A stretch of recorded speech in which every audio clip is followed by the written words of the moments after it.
যখন ছোট ছিলাম তখন ভাবতাম যে কবে লেখাপড়া শেষ হবে, কবে আসলে চাকরি বাকরি করব, টাকা পয়সা হবে, অনেক শান্তি।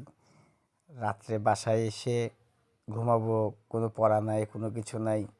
আর এখন চাকরি জীবনে আসার পরে মনে পড়ে যে আসলে সেই ছোটোবেলায় ভালো ছিল।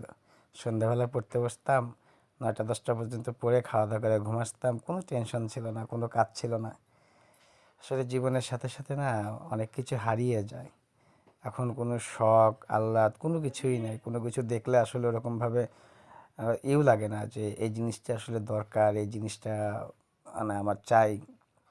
এখন যদি কোনো কিছু কিনতে যাই আগে চিন্তা করি যে এই জিনিসটা হয়তো আমার ছেলের দরকার হতে পারে, নিজের প্রয়োজন বলে আর কোনো কিছু এখানে আর নাই বললেই চলে।